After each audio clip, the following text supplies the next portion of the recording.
to talk to all of my colleagues tonight. But more excited than anything else is another good friend of mine and a mentor, Dr. Sal Russo, is here tonight. And a lot of things that I will bring to the table tonight, and I've learned over the years.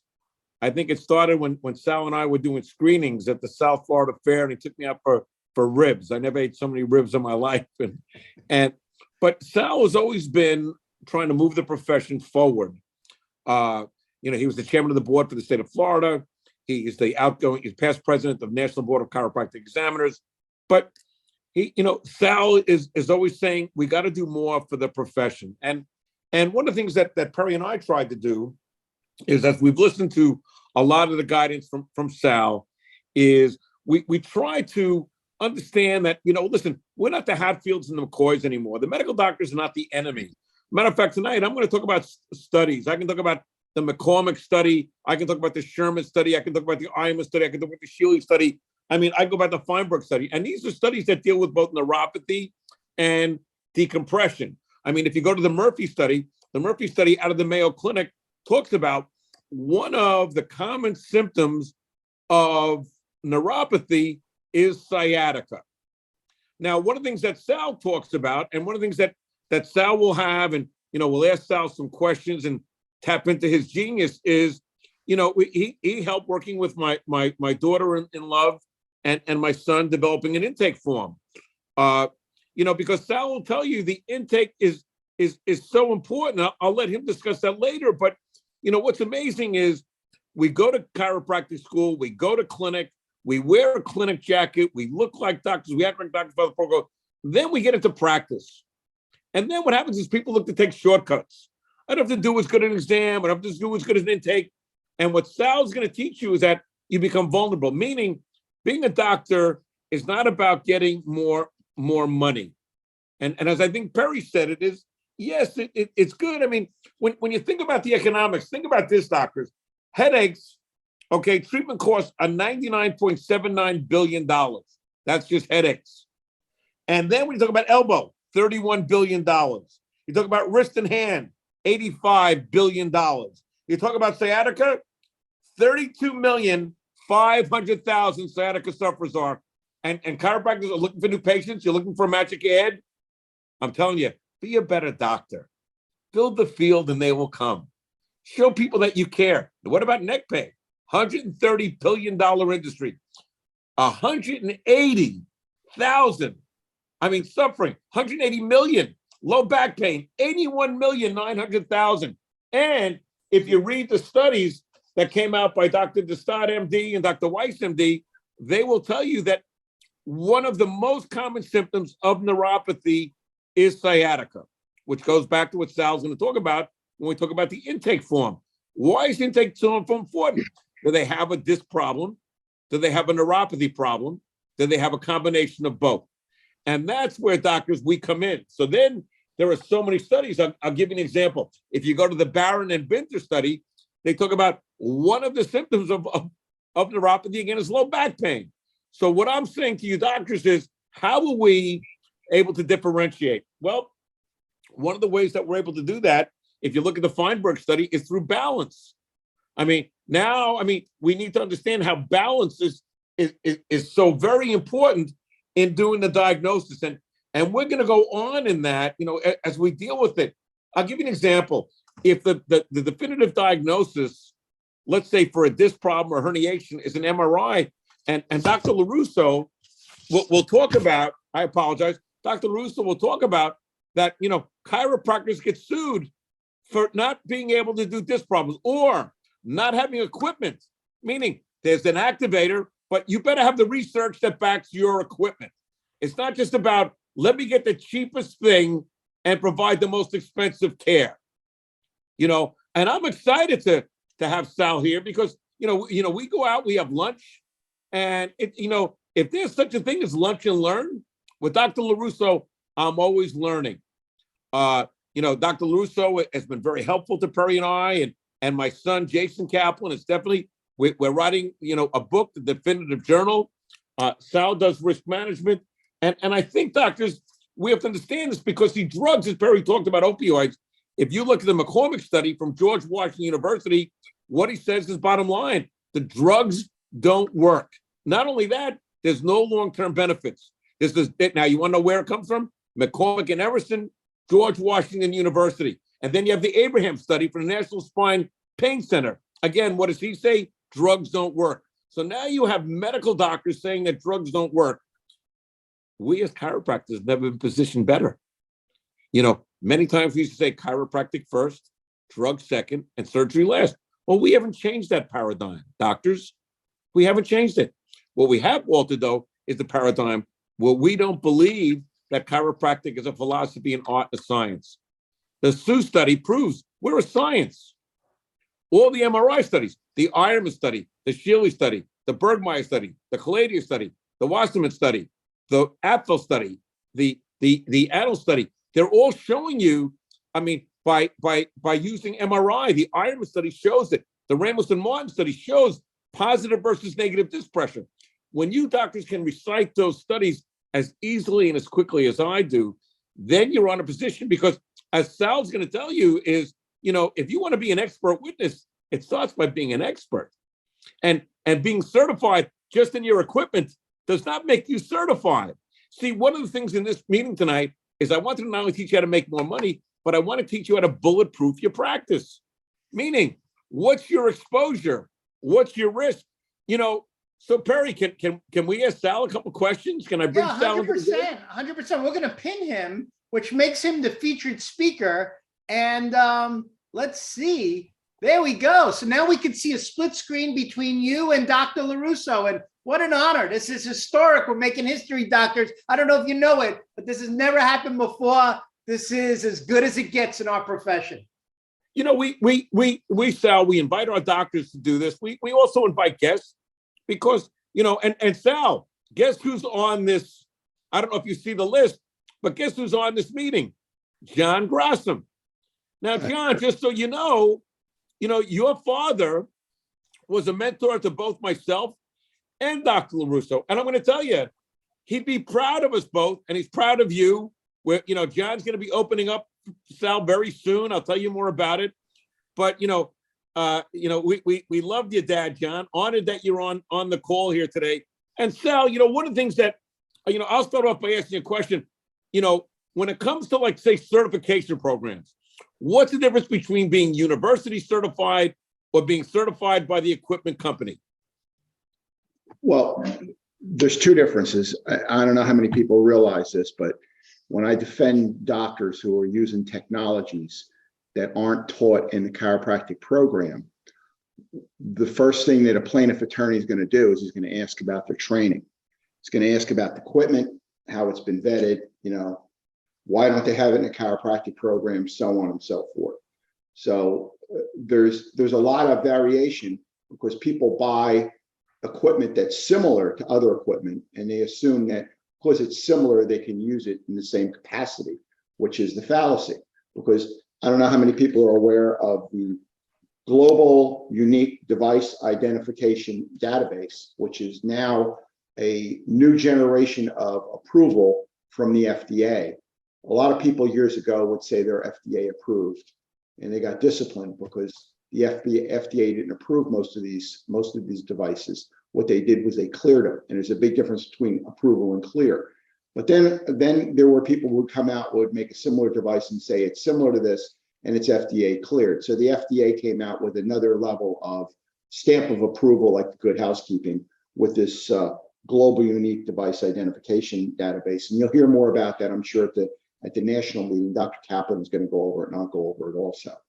But one of the main things that I see in defending doctors, and I've had over 100 cases of defense cases in defending chiropractors, and I've testified throughout the country and even in some other countries with regard to appropriateness and standard of care.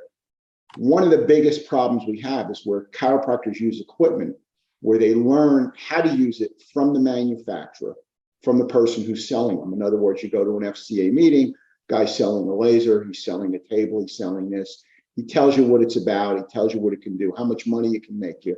Even some of these people even tell you what billing codes to use. But the problem is they're using that pivoting off a prior FDA cleared device. And what most people don't realize is that when there's research for a device, let's just say the activator, or let's just say the Cox table, when there's research that's based on that table, that doesn't transmit to a similar table that's like it, or a similar device that's like it.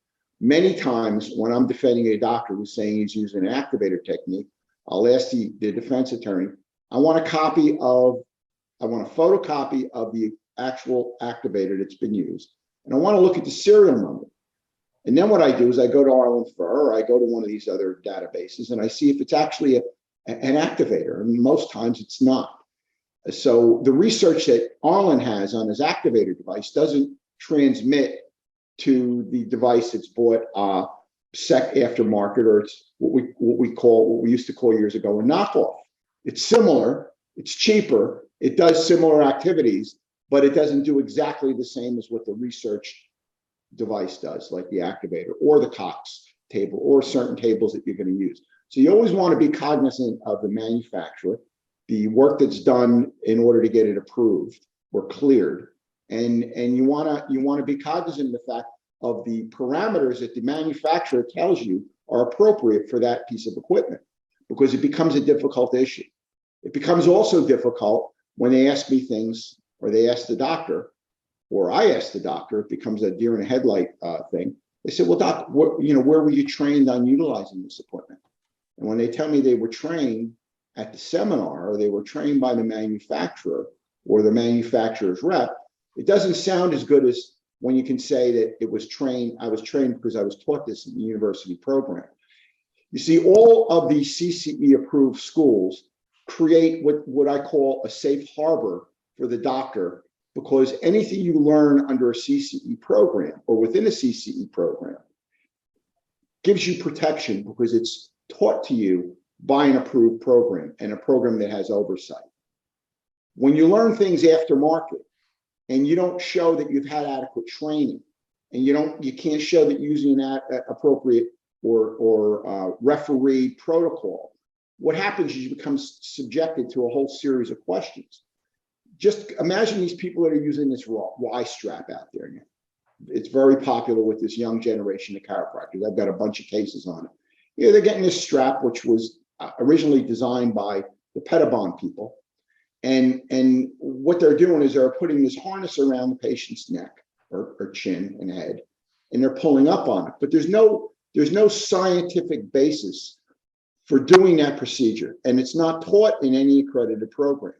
But they're learning this, and they're injuring people. And when a plaintiff attorney says, well, doctor, why did you use this device? Well, because I picked it up at a seminar. Oh, you picked it up at a seminar, and you're considering it manual and mechanical traction. The doctor goes through his little dissertation. He said, well, where'd you learn how to use it? Where'd you learn the appropriateness of using it? Is there any scientific basis for using it? Is there any research behind it? It becomes a very difficult problem in trying to defend a doctor, because now he looks like a schlock. He looks like somebody just picked something up and turned it loose on his patients for profit. And that's how they spin it in the cases. But you've got to be very careful when you pick up an aftermarket or something you haven't learned in your program and you transmit that into your practice, because the first thing they're going to ask you is, where were you trained to use this? Who trained you? Is the training approved by an approved chiropractic college that's accredited under CCE? Now, just so we're clear, CCE approves the undergraduate program. Postgraduate programs are not approved by CCE, but because you're going through a CCE college, you've got at least an arm's length transaction and credibility that it's being sponsored by an accredited school.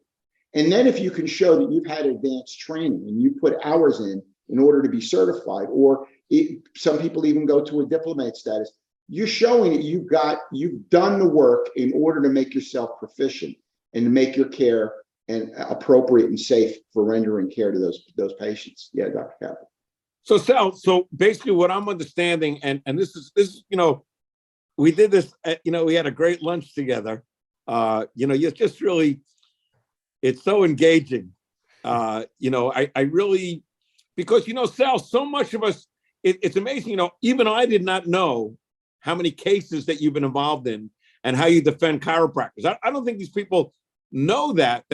And wouldn't you say, Sal, that a lot of them get caused because of disc and they didn't diagnose it properly? Is that? A lot of them, yeah. I mean, I just had a quantic case, and a guy was doing decompression.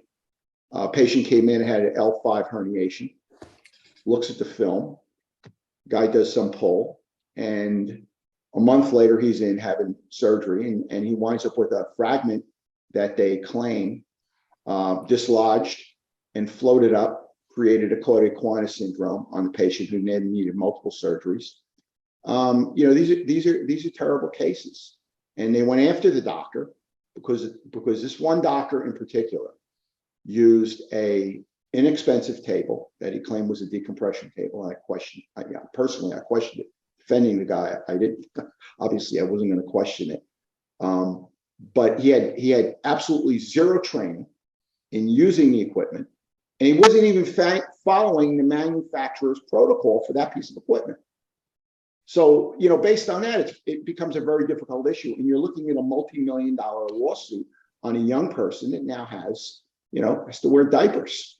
I mean, so Sal, so if we have a person, and there's a lot of my doctors here, I know most of them are coming, and they get nationally certified through Life University in a 12-hour CU program, that would be a good thing. But I'm going to ask them, it's a double-edged question. But what if they attended more than one and they become nationally certified in 2000, 2021? More is more, right, Sal? Would you agree with that? Yeah, because first off, there's a spectrum. When I'm defending a doctor that has no training, you're at one end. And then I get people that have a little bit of training, or I have people that have 100-hour certification. Certainly, you're much better off. But the more training you have will allow you to say, well, I've got 200 hours. I've got 100 hours. I've got 150 hours. I've taken 6 programs in advanced technique on this. It gives you more credibility, and the whole thing in the eyes of a jury, and the whole thing in the eyes of a plaintiff attorney is how credible you are. You have to be credible, and you have to show that you're proficient. You have to show that you've done the work in order to be proficient in using this technology. That's why these people that are out there that aren't getting educated on the equipment and on the proper protocol, on the do's and don'ts with how to select your patients and how to put them through proper decompression. It's the Wild West for them. I mean, they're really. Sal, one of the things that I tell the doctors is, and we'll talk about this. And guys, for those of you and ladies out there, listen, Sal's a very busy guy, and he will be at the next certification. He'll be doing a couple of hours on risk management. It's a blessing because part of Sal's goal, and hold on, understand this. Sal also teaches now a little bit part-time at Kaiser University, and he donates the money back. He doesn't listen, if God needed a loan, he would call Dr. LaRusso. I mean, this guy has always been not only a great businessman, but more than that, he's always been ethical. He's always been honest. He's always been compliant, and he's always done what is best for the profession. And what I tell people, Sal, is like there is equipment I like. The Active Spina is FDA cleared and has numerous research studies. The DRX 9000 has numerous research studies. The VAX-D is numerous research studies. But some tables, they have no research studies. So what I say to people is you need to be nationally certified through university. And understand, Sal, they don't even know that a lot of these companies, when they buy a table, the companies also have to have liability insurance. They provide the protocols. They provide the contraindications. I mean, so you have to say, what are the protocols? What are the contraindications? I mean, and why don't you expound on that? Well, I'll give you a perfect example. 30 years ago, my practice was sued for malpractice. I had a young lady that came in. I don't know how many people in here used Zenith high-lows, but I had Zenith high-lows at that time. I had some Cox tables. And this young lady was a secretary. She had probably in her mid-30s. And she came in and got on the table. She was prone on the table. She sat up, and we put her back down supine on the table to do an anterior dorsal. She had high heels on. And I don't know how many people here are familiar with the Zenith high-low, but they have a foot pad that you stand on, and it's corrugated. So this lady's heel, as the table went down, she's sitting on the table. As the table goes down, her heel got caught in the corrugation. And what it did was the shin guard pinched her calf. It was a little pinch, became black and blue, became necrotic. She needed plastic surgery, probably about as big an injury as the nail on my finger. So all of a sudden, all these attorneys come in, they're taking pictures of the table, they're doing, this is how I learned a lot over the years in these cases. First thing they asked me for was my equipment maintenance records. Now back then, back in the day, we serviced our equipment when something broke. I mean, I didn't have people come in once a year or every 6 months to recalibrate things. I didn't do therapies in my office, so I didn't have any need to do that. But you really have to have equipment maintenance records, and you have to have them come in and look at the equipment, certify it's operating according to its design by the manufacturer, and they should put a little label on your equipment. I would say you should at least have a journal showing when your equipment's serviced. But anyway, they came in, they looked at it, they want to look at the equipment, they looked at they had me go through the entire process of how we work with the patient, and ultimately, they found that there was no negligence on the part of the doctor. It became a manufacturing fault. They went back to Williams manufacturer, and they got a settlement of, I don't know, must have been about $10,000 for this little cut on this lady's leg. But the nice thing is that they found that the table had a flaw in the way that it was made, and they didn't notify their doctors. Now, because we operated the table in accordance with the way we were trained in school, number one, in accordance to the way the manufacturer had designed the table to be operated, and we followed all the protocol, we were safe harbor. In other words, they couldn't come after us. They could only go after the manufacturer. And that's why it's important to understand the parameters of what the manufacturer says you should use the equipment for. Sal, I'm gonna, one of the stories we had at lunch that I really love, and I want you to talk about this, the national certification as well. When I start to tell the story, you're gonna smile and you're gonna remember it, because it's one of the greatest stories I've ever heard in regards to malpractice. It really is. And one of the things, doctors, that we talk about, I mean, like, when I talk about neuropathy and I talk about decompression, and we talk about the science and the art and the philosophy of chiropractic, I think what we wanted to do tonight is that we've never done in a webinar before is we talk about risk management. Now, everyone knows, okay, if you have a disc problem, doctors, okay, which goes back to the Ironman study, which goes back to the O'Neill study, which goes to the Apfel study, I give you study. But why, we know why the MRI is so important. That's why we talk about the Leslie study. But now watch this, Sal. You know where I'm going to lead you with this question. Wasn't there a case that the doctor ordered an MRI? Let me finish. The patient did not go for the MRI. A time went by. The patient went to the medical doctor. The medical doctor told him to get an MRI, and they got an MRI. And the MRI was positive. Now, didn't they go back and want to sue the chiropractor? Because although he ordered the MRI, he was not, how do I say the word, Sal, proficient enough in the demand of getting it. Talk about that case and why the MRI is so important. And isn't there something that they can, there's an appeal, right, Sal? When they deny, when you as a doctor order an MRI and the insurance company denies it, which is not a doctor, you must appeal it. And we're going to talk about that in their certification. And Sal, if we haven't put together a letter of appeal yet, me, you, Jason, and Stephanie will work on a letter of appeal, and anyone that shows up in their certification, we will give them that letter. So when they're denied an MRI, they can send it. But talk about that case and talk about the appeal process. Yeah, well, I just had a case where they withdrew after the deposition because they realized they had a weak case. But what happened in this case that I was discussing with Eric is that the patient went into the chiropractor's office, was treated by the chiropractor. The chiropractor saw that the patient had some findings, subjective findings. He went to order an MRI, and the insurance carrier says you haven't performed, or the patient has not failed a course of conservative care yet, So you've got to treat them for an extended period of time. In the meantime, the patient stopped coming in, chiropractor. Waited a while, went to the MD. The MD then orders the MRI, and the MRI comes back positive. They go back to the chiropractor. The reason they always go to the chiropractor is because the chiropractors are the best insured in the industry. And whether you're right, wrong, or indifferent, you always get sued if they can get to money. A lot of these MDs, they have limits, especially in Florida, $250,000. They post a irrevocable line of credit at the bank, which is the amount that you have to put, and they'll sacrifice the 250 because it really is not a whole lot more than their annual premium with some of these specialists. So they go bare. So they start looking for the chiropractor, and the chiropractor is often insured for $1 million or a multi-million dollars if he's insuring his entity.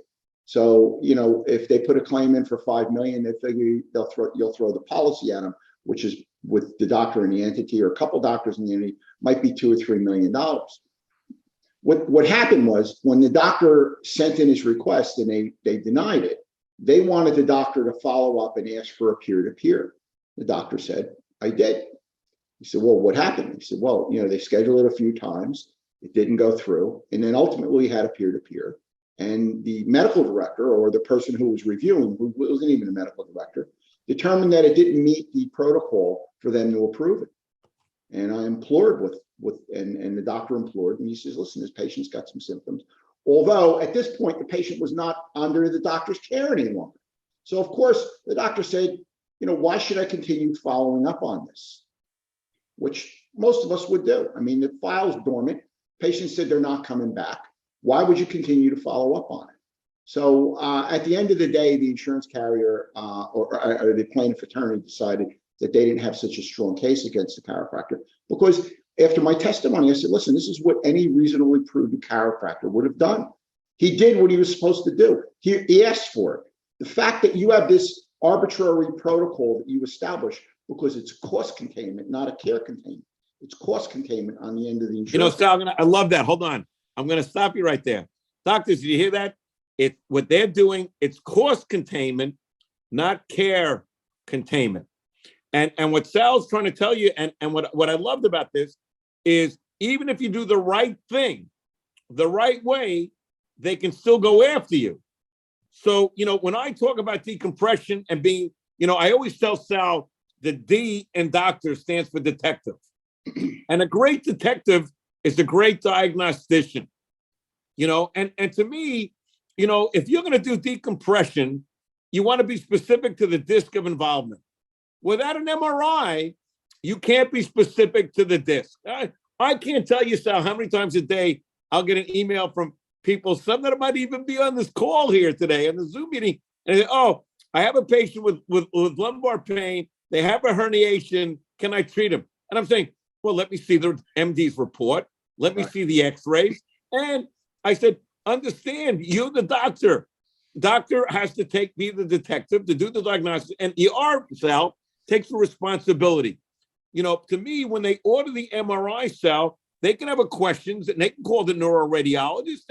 Medical doctors are not the enemy. I mean, what I try to tell them is, and if they order an MRI, Sal, and they deny it, tell them why they need to appeal it if they get denied the request for an MRI. You need to appeal it because you're still on the hook. It's your responsibility to either care for the patient appropriately or to make sure the patient gets to the right area for care. Same thing when you discharge a patient. You just can't throw them out of the office like we used to years ago. I used to work for a guy who when he didn't want a patient anymore, he would walk out into the waiting room. He'd rip up their file, put it under their arm, and push them out the door. You can't do that. You can't do that. Although we'd like to, on some of these people, you can't. There's an appropriate way to discharge a patient. And what you have to do is you have to refer them somewhere else, somebody who's going to take care of them. What you really need to do, and I've spoken with Jason about this a few times, is you want to pick up the phone and you want to call their primary. And you want to make them aware that you're dealing with their patient and the insurance company is not ordering an MR. You are not approving the MR. You want to get the patient approved for the MR and create a relationship.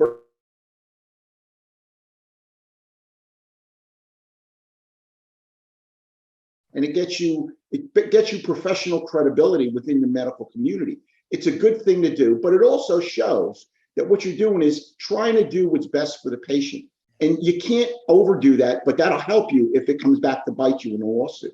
Because if you say, now, if this one doctor said, you know what, I picked up the phone, I called the primary, and I told the primary I want to see the patient because I think the patient needs an MRI. And now both me and the primary are asking for it gives you a lot more traction. But you need to follow up on it, and you need to keep paper in your file. When you make that referral, when you make the referral for the MR, keep a copy of that. When you make a referral to another specialist, keep a copy of it. If you're faxing it or whatever way you're transmitting your referral, keep documentation, because that may come back to save you one day, to show that you did what's appropriate. And Sal, again, we're here today, and in November 5th and 6th, we're doing a national certification program. If someone on this thing isn't nationally certified, don't you? And they're doing decompression, and don't you think they need to have it through a university? In my opinion, I'm talking about from a defensive position. I always like to see people that have training in the equipment. There's no better training than if you went to a program that was approved or run under the auspices of a CCE accredited institution. That, in my opinion, is your gold standard of training at the current state. And I've been working with Eric and Perry, and eventually what I want to do is create modules of training so that doctors can show that what they've done is they've got advanced training in this. It's going to separate, first off, it's going to be able to separate you from the guy that just bought the piece of equipment. And you know people who do this. They just buy it. They want to know, they want your records, they want your notes, they want to know how you're doing it. And then they want to go and do it, but they don't want to put the time and effort in. Well, you may get away with that, but once a claim comes in, you're going to have a hard time justifying that you're proficient, you've had adequate training. You need training. The more training, the better. So if you can create a layer of the modules of training, I would think that would be great. But right now, the standard in our profession for decompression training is the decompression that is being put forth by Disc Centers of America. It's the only one that I know out there that's of that quality. And as president of the national board, let me tell you where we originally came up with this certification idea. I was having groups come to us, and they wanted us to run, because a lot of these programs, whether they're neurology or orthopedics, they're pretty much proprietary, which means that people create the program, they create the book, they sell you the book, and they give you the training. What they were doing is they'd come in the national board and they'd say, listen, we need an independent evaluator. We need somebody with a standard ruler to which we show that the training here is equivalent to the training there. And the only way to do that is to have an evaluation. What was happening is they were coming to us to run the diplomate programs for the exams. At some point, I said to Eric, back in the day when this was still the Wild West, I said, there's got to be somebody that comes forward and creates a standardized training and standardized protocol on how doctors should approach this. And that's where the decompression certification idea. That's right, Sal. If it wasn't for you, that's what's involved. That's Sal, what's if it wasn't for you. Not only did Sal help motivate that, Perry and I and my son Jason Kaplan, we're working on a book as we speak. Sal again, motivate us with Dr. Norman Shealy. It's not a finished project yet. It'll be over 800 pages. We're going to talk about that at the national certification, but it's not on one table. You have to know the difference between the tables. I have equipment. We have research from DRS. We have research from Vaccine. We have research from DRX. We have research from North American Medical. It's about the future of the profession being the best you can be. And you know what? And that's what we try to do, Sal, because again, the D in doctor stands for detective. So example being, when I talked earlier about the Destad study, Jane Destad and Michael Weiss, MD, and they did a clinical study, and they talk about the feature of sciatic neuropathies. And they said the hip is the most common site of sciatic nerve injury. Now, how many people, doctors, come into you and complaining of hip or pain in the hip, and yet it could be a sciatic neuropathy? And are you testing them, right? And then are you testing them properly? Because if you look at the Murphy research from the Mayo Clinic, it shows you why balance is important. So if an MRI is equivalent to a disc injury, then if you go by Murphy of MRI, then balance becomes a very important thing. So what we try to do with all these studies is we don't just bring in chiropractic research, as Sal would say. I want you to know your table. I want you to know the manufacturer. I want you to know the diagnosis. And I want you to be able to stand behind it based upon scientific research. I want you to know that the Barron, Binder, and Dickinson study, even in the European Journal of Back Pain, one of the most common symptoms of neuropathy is back pain. Wow. And how do they differentiate it? They'll differentiate it through 2 diagnostic tests.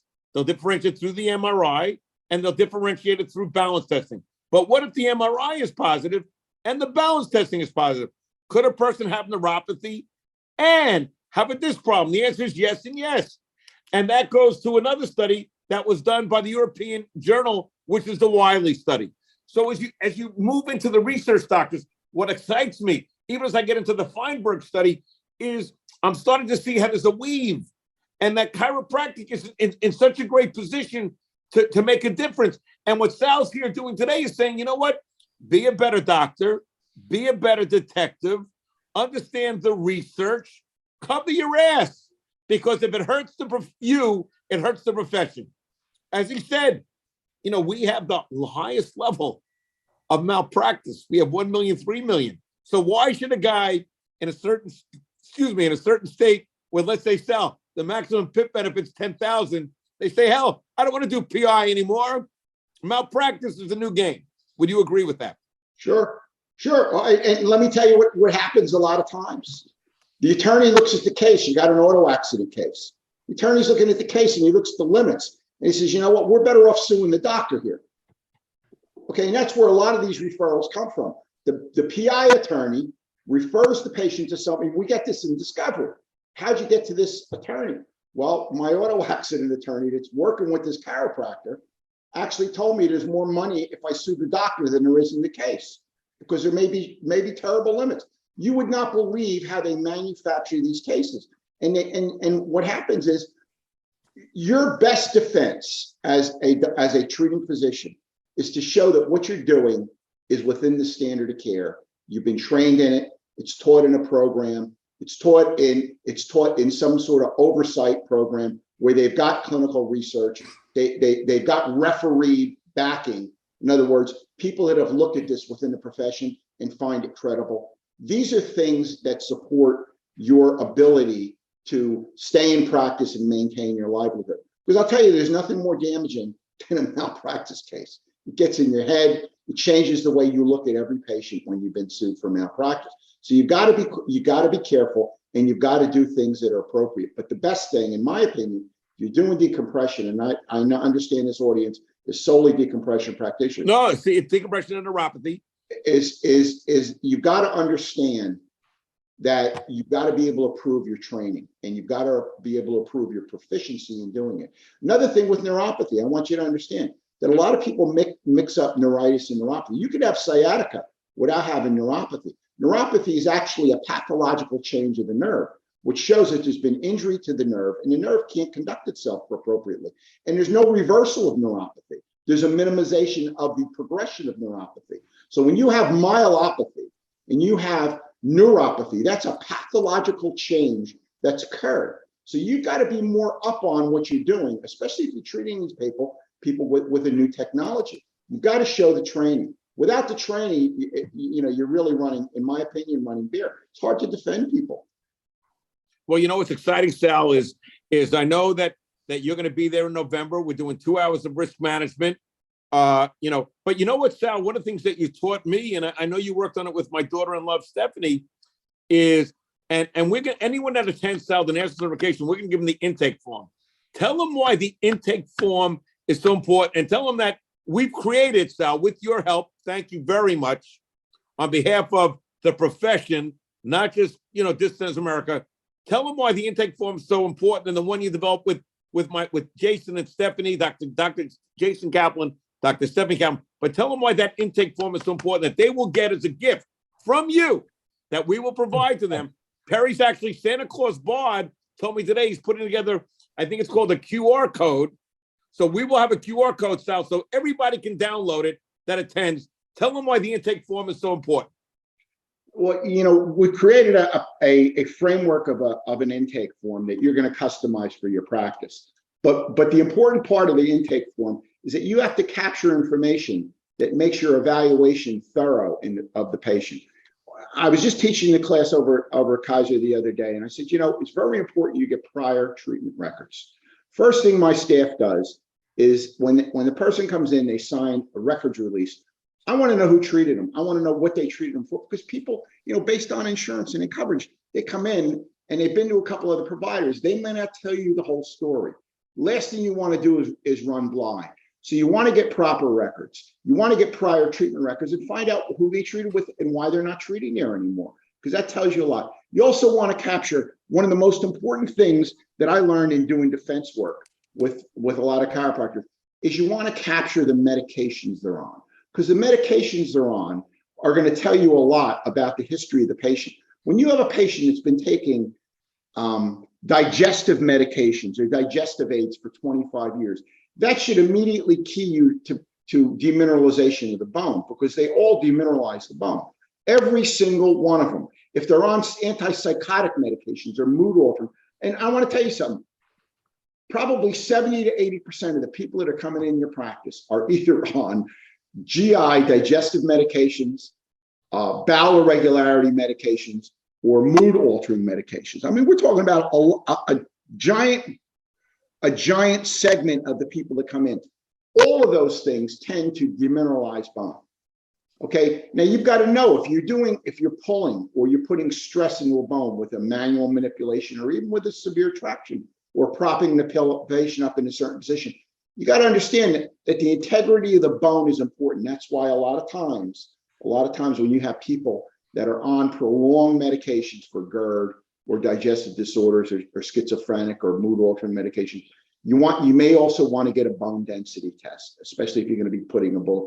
But certainly if you're doing a manual manipulation, why would you adjust, especially a postmenopausal woman who's been on these medications? Their bones are brittle. You've got to be careful, and you capture that on the intake form. You capture the doctors that they've seen. You capture the prior records. I have doctors that get sued by people that understand they've got a problem and have been to a medical professional, and they understand they've gotten surgery. They go into the chiropractor and they claim that the chiropractor injured them. Well, you know where you pick this up? You pick it up on the prior medical records. I suggest to my class, my students, that you always get the prior medical records, because that's a defense. Even if you didn't get them sent to you, shows that you asked for them and you did your due diligence. That's the important part, to demonstrate in your defense that you did what you felt was best and in the best interest of the patient. You always have to put that best foot forward. But the intake form we have, and you'll see it at the seminar, captures a lot of information that traditionally chiropractors get, and they get only the minimum of, and they don't really even look at it. The next thing I want you to be aware of is that it's your responsibility to look at tests. If you send patients out for tests, lab tests, diagnostic tests, it's your responsibility to incorporate them in your treatment plan to show that you've considered the results of the test in going forward. A lot of doctors, they send out for an MRI or they send out for scans and diagnostic work, and they don't even record in their chart what they did, what the results were, and how that impacted their decision making going forward in treating the patient. These are important things that you're going to get, and you're going to get a lot of that that's pivoting off of the intake form. So I think Sal, it's so exciting. No form is perfect, but I can tell you it's better than what most people out there are using, and we'll help you customize it if you're a client. Sal, we're so grateful, and it really is the best intake form I've ever seen. So, because I'll tell you what, I mean, basically what I heard you say, if you can't poop, hold on, or you're pooping too much, if you can't digest food, or you're over digesting food, if you're depressed, whoa, you need a bone scan. Well, let me tell you, I'm all of the above. Listen, hold on. I'm depressed that I'm working tonight. I'm excited that I'm with you, right? Thank God to you and Jason, I got a Toto, and we can do a whole seminar on that. The genius of Perry Bard is this. Basically, Sal, was something that you did years ago, this Thursday Night Live. We're going to bring in other speakers. The beauty is, at the national vacation, we have an orthopedic surgeon, Sal. I'll give you an example. Perry talked about, I'll give you a recap. We talked about, MRI. So we have a radiologist there, Sal. going over MRIs. In the Shealy book, we have a whole chapter that Jason and Perry and help write with Rob Burke, a neuroradiologist. We have a physiatrist there who's going to talk about why he doesn't like to order. Now, for those that don't know, if you don't know what a physiatrist is, doctors, you need to know, because it's a special form of medical doctor comparable to a neurologist, specializing in rehabilitation medicine. And guess what? He doesn't like the epidurals. And that goes with the McCormick study. Sal talked about the drugs with neuropathy. Yes, Perry talks about it in detail. Lyrica, Cymbalta, Neurotonin. Okay, none of those have 100% effective rate. The best one of all is Lyrica, that is only 50% effective in only 50% of the cases. And then watch this, of the 50%, 50% have side effects. We're in the greatest time for our profession. This is the time to take chiropractic to the next level. This is the time that you can help people with neuropathy. Meaning, it goes back, I talk about this all the time. We're not always in, the old consultants say, oh, I know what's causing your problem, I can correct it.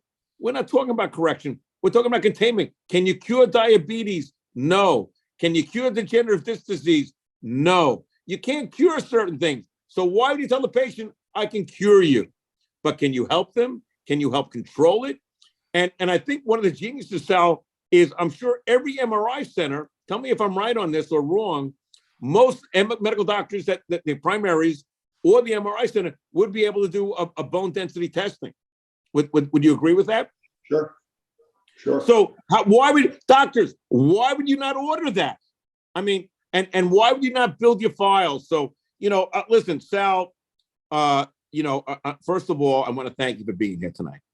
Secondly, I want to thank you for being a mentor to me and a muse, actually, and Perry and I are so grateful to all you do. And we try to follow your advice and guidance because, hey, John Grossum, outside of your father, I don't know anyone who's done more for the profession on a day-to-day basis than Dr. LaRusso.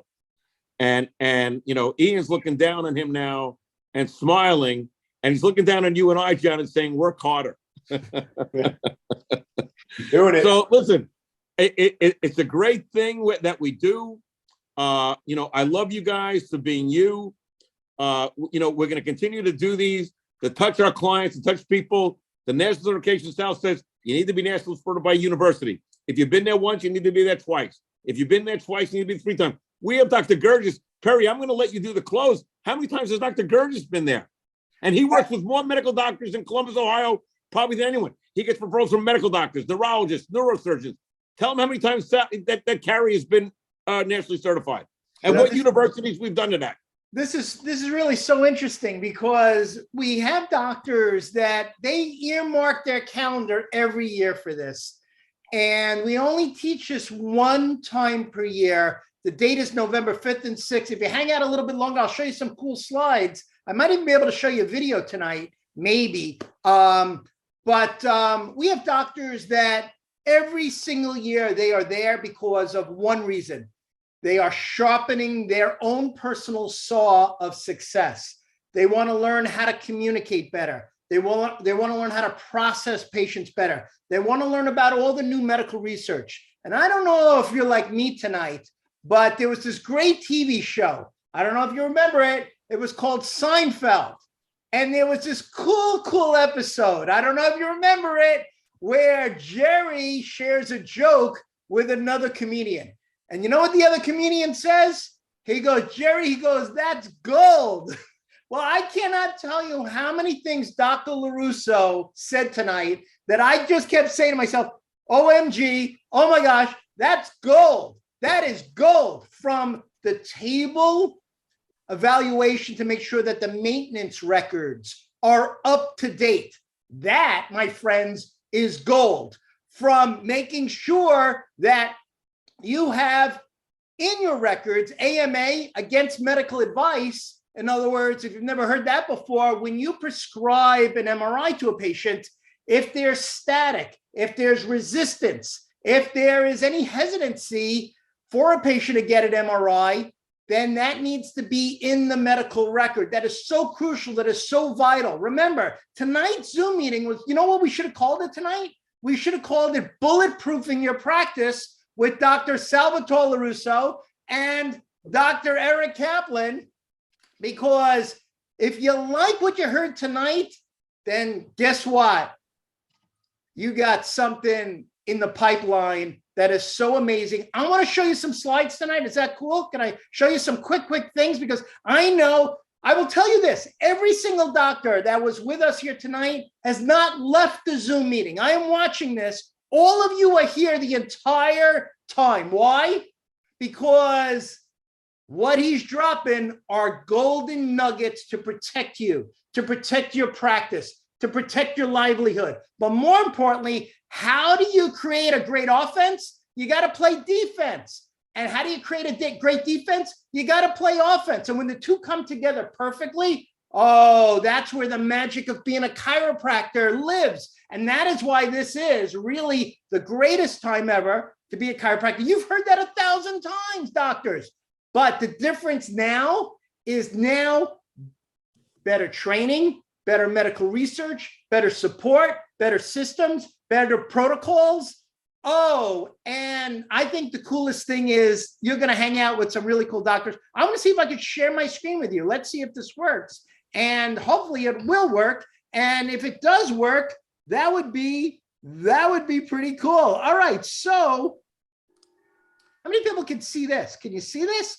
I want to share some cool things with you here tonight so you can actually take a look at this. Now, the date is November 5th and 6th. Mark it down. I'll show you some very cool things here tonight that hopefully will ring some bells and to be able to put you in a position of power, put you in a position of authority, put you in a position of credibility. It's been said before, as you know, that proximity is power. So we know that when we could put doctors around other successful doctors, November 6th, whether you're Descendants of America doctors or not, yes, the room is full of Descendants of America doctors. Now, as of yesterday, drum roll, please, we are now in not 39 states anymore, not 40 states anymore. We are in 41 states. I saw that. You know why I love 41? If you're a New York Met fan, favorite number 41. If you're a Tom Seaver fan, you know what I'm talking about. But listen, hey, the Yankees got rained out today. So tomorrow's a brand new day in a brave new world. But let me show you some cool stuff here.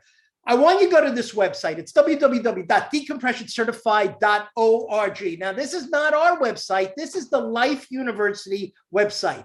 So if you go to this website, and I'll show you a screenshot of it, so just so you know, and I will tell you this, in essence, that this is the 10-year anniversary of this program. If that doesn't tell you everything, then that tells you nothing, because if something's good, it's going to hang out for a little bit of time. If something's great, it's really going to hang out for a period of time. This is our 10-year anniversary of teaching this sold-out program. This will be the 3rd year in a row. There's not too many CEU programs in the world that sell out. This CEU program sells out because of the obvious reason. It's the best training in the best environment with the best support system, the best materials, and really the best doctors who are just cool people to hang out with. This is our brand new logo. And you're going to see that logo again. You might even get it as a gift if you're a DCOA doctor. I saw Dr. Hairgord tonight taking meticulous notes. I was watching you, brother, in Lincoln, California. He'll be there. We'll get a chance to honor him. He'll be there with his family. Incredible. And November 5th and 6th. But I love when doctors take notes. I love when doctors say, wow, I can't believe Dr. LaRusso is dropping these golden nugget bombs here tonight, because this is making a better, you're building a better mousetrap. That's what's going on. And if you build a better mousetrap, trust me, when you put your head on the pillow at night, you will sleep better. You'll sleep much better because you've done everything within your power to be able to protect your patients, to protect your nest egg, and to protect your universe. We've been teaching this since 2012. It started, believe it or not, in Parker University. It was the genius of Dr. LaRusso and the genius of Dr. Eric Kaplan at that time that said, you know what? Let's start it in a university. And you know who heard about it? Dr. Mancini, who was the president of Parker University at that time. He says, I want it in this school. There was 37 people in the first ever class. We're going to have over 300 in 3 weeks, standing room only, sold out. and more. And I want to talk to you a little bit about what sold out really means. And hopefully, fingers crossed, you don't get locked out, you don't get closed out. With regards to the actual training, this is an A to Z program. When I say A to Z, meaning this is not table specific. When you come away, you'll know the difference between the AccuSpine and the DRX. You'll know the difference between the DRX and the VaxD. You'll know the difference between the VaxD and the Triton DTS, the Hill table. You'll know all these tables. You'll know the doc table. You'll know all these tables with regards to, did you make a good investment? Are you maximizing your table's usage? I think that's one of the most crucial things you could do is find out better ways you can maximize your usage. And one of the coolest parts of the whole weekend, and trust me when I tell you, wait till you see this, when Dr. Jason Kaplan starts to teach the actual patient management with regards to how do you belt a patient? How do you set the patient up before and after a spinal decompression session? What do you do before? What do you do after? What do you do to maximize comfort for the patient? What do you do to document it? Do you do an oswestry? Do you document there? Do you document? And one of the things I love about tonight is when Dr. LaRusso said, get those medical records. Oh, is that a golden nugget bomb of the night? In other words, put in a, always. Another one that I loved what you said, man, loved it.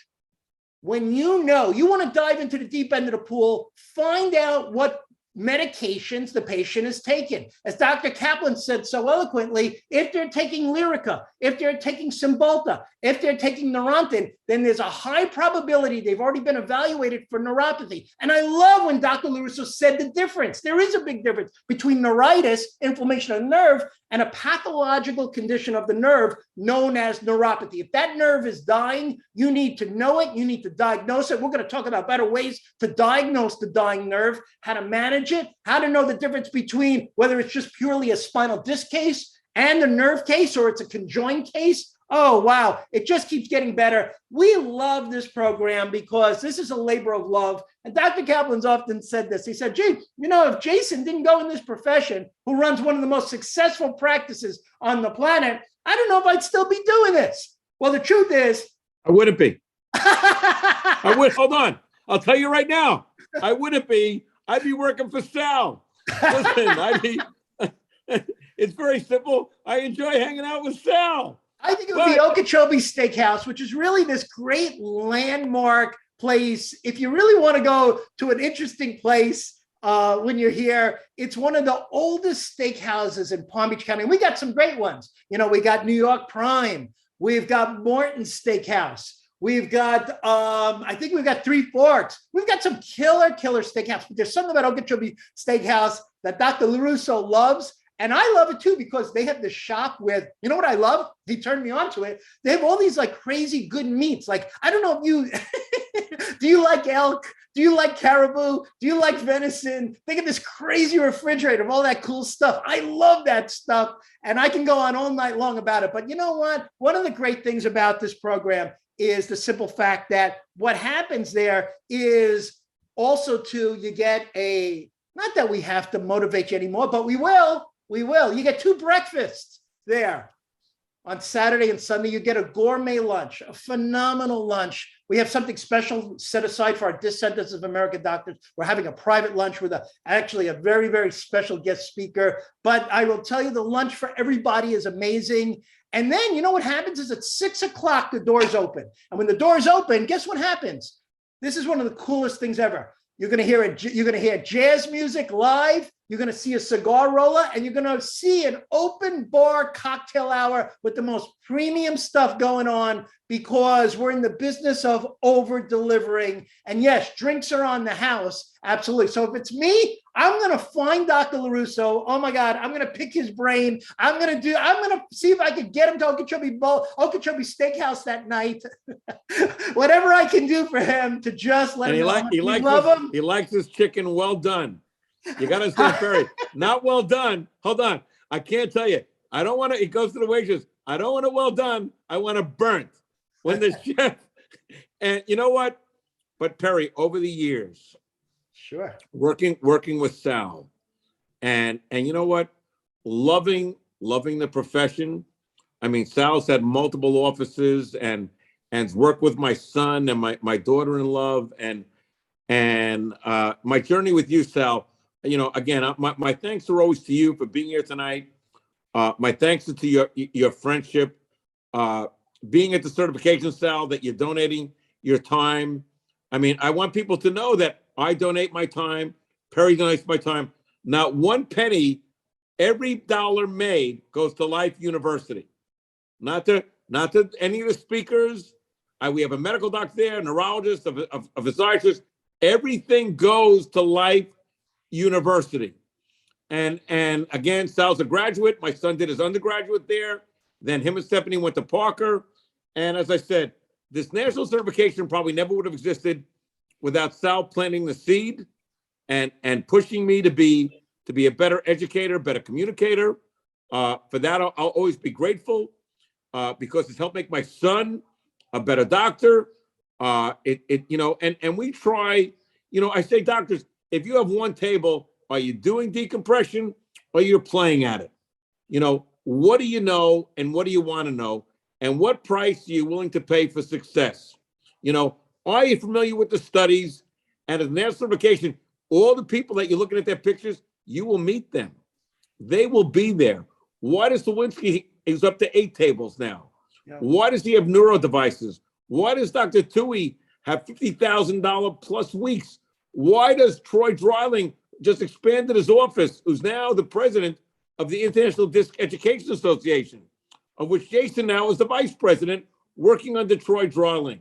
How exciting is Dr. Rosenberg, who never did decompression before, never, whose husband is a dentist. Now she's already up to 8 tables. And Roger Wong, who couldn't pay rent, now has 4 tables in multiple offices, who had today, Perry, a $20,000 plus day. Before 12 o'clock, before he sent me that email, before 12 p.m. today, that was done before 12 p.m. today. Incredible. But doctors, I'm not going to seduce you with money. If there's something that I've learned from Sal and something that I've worked with Perry and my son on, if you be a better doctor, if you become the best detective, if you provide the patients with the ultimate research and you get the results, by being a better doctor, you represent yourself, you represent your profession. How do you make more money? There's no magic ads, there's no magic tables. It's by being the best doctor you can be and being an expert in the field that you practice in. And it's by bulletproofing, as Perry said, your practice. So doctors, you know, me, I'm getting hungry. I know you are as well. We want to bulletproof our practice. But if you're not nationally certified, you need to be. If you've been nationally certified before, you need to be again. You're going to get a lot of hours with Sal LaRusso. We have more speakers than we've ever had before. And Perry will buy each and every one of you a drink afterwards, which is very nice of him. So Perry, let's close it up and let's go. I'm having Chinese tonight.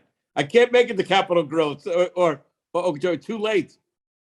How cool is that? You know, we can brag on Dr. LaRusso all night long. His resume is really unmatched. He was the creator of this incredible tsunami of great chiropractic known as family chiropractic centers, plural, in Palm Beach County. And, you know, I think one of the coolest things is the legacy. I think when we pay it forward, there's just, I don't know how to say it, but it's just that warm feeling, you know, you get that the mission was completed, that we took the responsibility and we decided to pay it forward.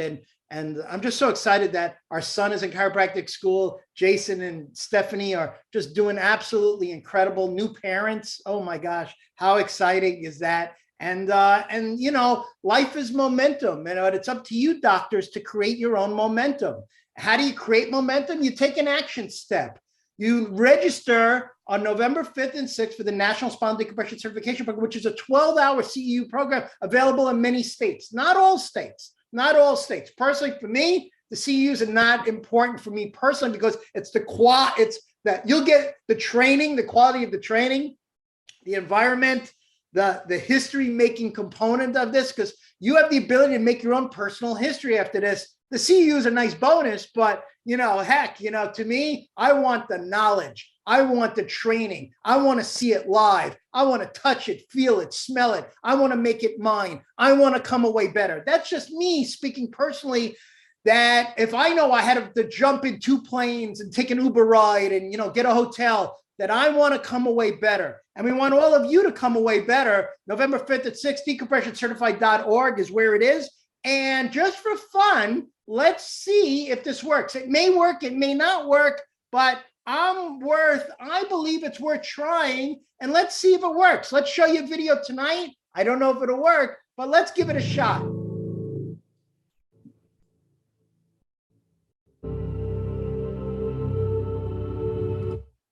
Oops. We'll try one more time. You ready? That was practice. Here we go.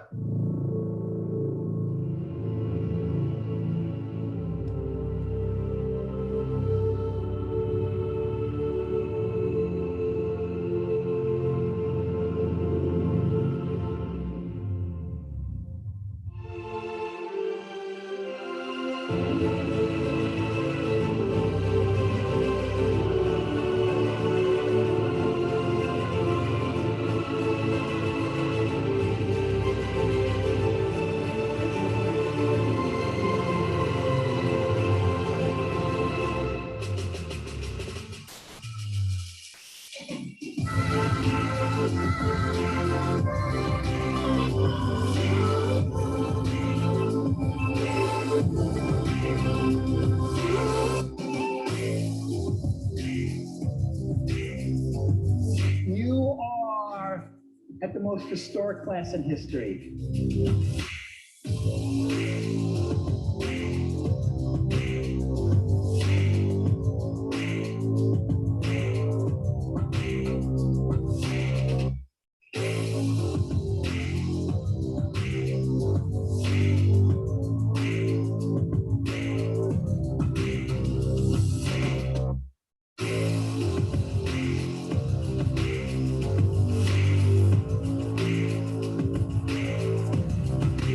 I think it's so powerful for you guys to let your universe know that you're here and that you are fighting the good fight for your patients.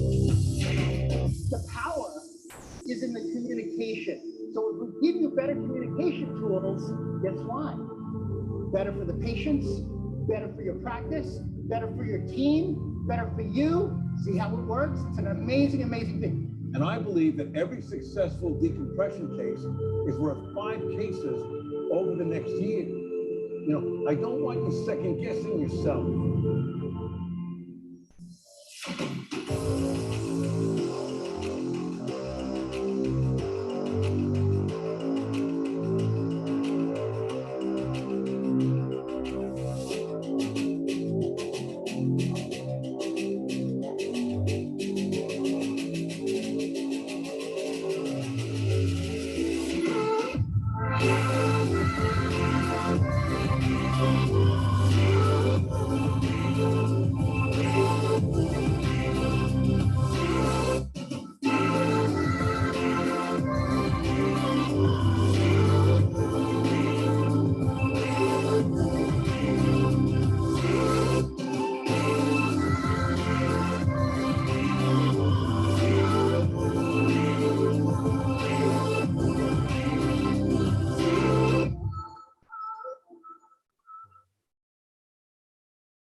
Perry, there's never been a CU event like this ever.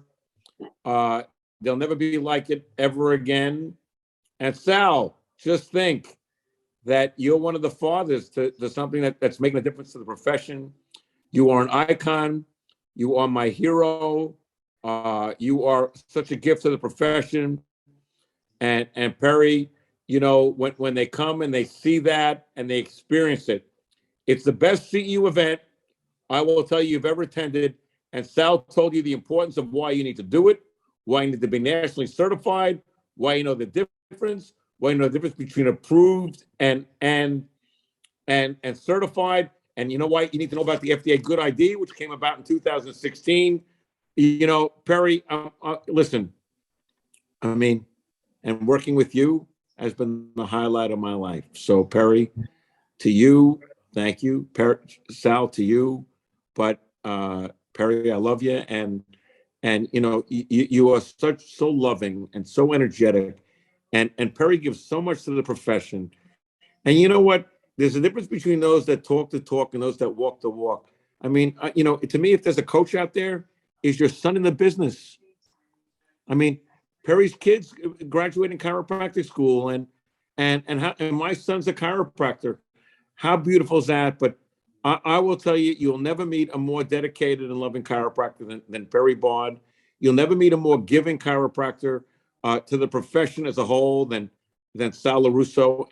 And John Grossum, who I know you're still there, understand that your father planted a seed in all three of us. So to you, John, you're the next generation. You're the future. I'm the past. You and Perry and Jason are the present. And thank you so much for being here tonight. Perry, let's say thank you and God bless you. There are And to make Judge hit a home run. There are 27 seats left. I checked today. I called. I sent her a email today. She wrote back. The final 27 seats remain. They may all be gone by tonight. I cannot encourage you enough to make the best decision for your practice, for your future, for your family, and more by going to www.decompressioncertified.org. My life changed forever 36 years ago when I walked in Dr. Eric Kaplan's office and I said, please take me. Nobody else wants me. I was an associate doctor without a license at that time. And he took me, and my life has never been the same. If you're fortunate, you're lucky enough, and you're blessed enough to be around these two doctors here, Dr. Salvatore LaRusso and Dr. Eric Kaplan, not only do you get a great taste of old school New Jersey, but you really get a great taste of the two most passionate chiropractors who love this business, love the future, and really, really love chiropractic. And, we're living in the bonus, as we say, all of us together. We're here to pay it forward. I'll keep my fingers crossed for everybody. We cannot wait to see you live. 3-week countdown. I hope there's still seats left. Go there right now, www.decompressioncertified.org. And I hope you enjoy Chinese food tonight. I hope you get a good fortune cookie tonight. Me too. Have a great night. It's very funny, Perry. As I let you know, when you talk about 27 seats left, I met with Trump today. I was at the club. Yeah. And I asked if they'd extend the number. Yeah. And the answer was no. Wow. They said, wait, that's because it's a private club. Yep. It's during the season. It's now, just so people that don't know, to join the club, it's $350,000 non-refundable to drive through the gate. I said, could you give me like 25 more seats? And I got a very nice answer, no, because be thankful that we're letting you on the property. And that's where we stand. So that's the bottom line, Perry. That whatever's left is left. And I would tell, Sal was still there.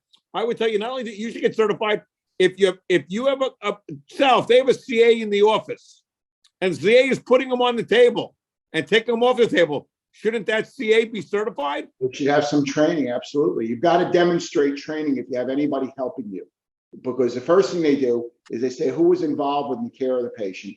Show me the training. So either you're going to have to demonstrate that you trained them, doctor, and you're going to have some sort of proof that you trained them, or you're going to have to say, well, I took them to the program with me. One way or the other. Not only that, you come across a lot of people who are colleagues of yours that are interested in what you're doing. This is a great opportunity to teach them. I mean, if you've got a buddy down the street that's thinking about getting in decompression, or you've got a cousin across in another state that wants to know why you're doing so well and they're struggling, this is the way to educate them, because we're going to teach so much. We're going to start with informed consent, the proper way to do it that insulates you, and we're going to go right through all of these risk techniques to make you confident in what you do and make you secure in the way you're practicing. So it's so funny, they have this thing, I don't know if you like golf, but probably the most passionate golfer I ever met is on the Zoom meeting here. He's actually given me 3 golf bags, believe it or not. I know it's hard to believe. I don't even play golf. It's true. And he gave me 3 golf bags. It's true. It really is. But in golf, they have this thing coming up. It's called the Masters. I don't know if you've heard of it. It's the, if you win the Masters, you're considered like the best. But I love what they say. They say an event like no other. That is the National Spinal Decompression Certification. It is an event like no other. Thank you so much to everybody hanging out with us tonight. We cannot wait to see you live and in person at the 2022 National Spinal Decompression Certification. We will see you there.